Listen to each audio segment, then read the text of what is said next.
बिस्मिल्लाहिर्रहमानिर्रहीम। अस्सलाम वालेकुम। कैसे हैं आप सब? उम्मीद है कि बिल्कुल खैरियत के साथ होंगे। आज है 16 शबान और रमज़ान बहुत करीब आ गया है और हर साल की तरह मैं अब रमज़ान के लिए रेसिपीज़ का आगाज़ करने लगी हूँ। आज पहली रेसिपी है इस सिलसिले की और ये है make and freeze chicken steam kofta की।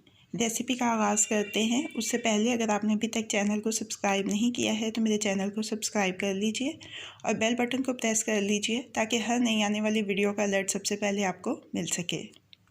एक प्याले में 500 ग्राम चिकन का कीमा लिया है। अब इसमें मैं शामिल कर रही हूँ गरम मसाला पाउडर है आधा चाय का चम्मच, खसखस है मेरे पास 1/4 चाय का चम्मच, हल्दी 1/4 चाय का चम्मच, नमक हस्बे जायका, ज़ीरा और धनिया पाउडर 1 चाय का चम्मच, काली मिर्च 1/4 चाय का चम्मच और लाल मिर्च का पाउडर 1 चाय का चम्मच। इसके साथ मेरे पास ब्रेड क्रम्स हैं 2 खाने के चम्मच। ये सारे मसाले कीमे में डाल दिए हैं। इसके साथ मैं इसमें डाल रही हूँ लहसुन अदरक का पेस्ट 1 चाय का चम्मच और सब्ज़ मिर्चों का पेस्ट भी 1 चाय का चम्मच। आधी प्याली में इसमें पिसे हुए प्याज की डाल रही हूँ। थोड़ा सा सब्ज़ धनिया बारीक कटा हुआ डाला और मिक्स कर लिया अच्छी तरह से। कीमे में सारे अज़्ज़ा को अच्छी तरह से मिक्स करके कोफ्तों को शेप दे लिया है। अब एक पैन रखा है मैंने दरमियानी आंच के ऊपर, उसमें मैंने एक स्टील का स्टैंड रखा है। इसके ऊपर मैं बटर पेपर बिछाऊंगी। बटर पेपर में कट्स लगा लेने हैं और इसके ऊपर ये कोफ्ते रख देंगे।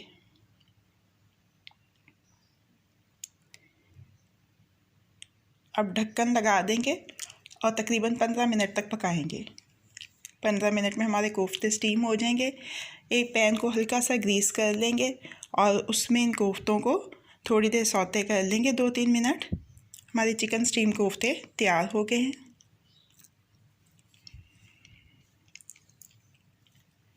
हमारे चिकन स्टीम कोफ्ते अब रेडी टू यूज़ हैं। कोफ्तों को फ्रीज़ करने के लिए किसी प्लेट या ट्रे में रैपर लगा लीजिए या कोई शॉपर काट के रख लीजिए। इससे कोफ्ते दूर दूर रख के 1 घंटे के लिए फ्रीज़र में रखेंगे और उसके बाद निकाल के एयर टाइट बॉक्स में डाल देंगे तो हमारे कोफ्ते फ्रीजिंग के लिए तैयार हैं। इस बॉक्स को हम अपने डीप फ्रीज़र में रख देंगे। आप पूरा महीना ये कोफ्ते इस्तेमाल कर सकते हैं। जब भी आपको ज़रूरत पड़े, आपने क्विकली कुछ बनाना हो, सालन बनाना हो, चावल पुलाव बिरयानी कोई चीज़ बनानी हो तो आप ये कोफ्ते निकाल के इस्तेमाल कर सकते हैं। कैसी लगी आपको आज की रेसिपी? फ़ीडबैक ज़रूर दीजिएगा। अगर आपको मेरी रेसिपी पसंद आई है तो इसको लाइक और शेयर भी कीजिएगा। मज़ीद झटपट बन जाने वाली मज़ेदार रेसिपीज़ जानने के लिए मेरे चैनल को देखते रहिए। अल्लाह पाक आपके दिलों, घरों और दस्तरखानों को हमेशा आबाद रखें। फ़ी अमानिल्लाह।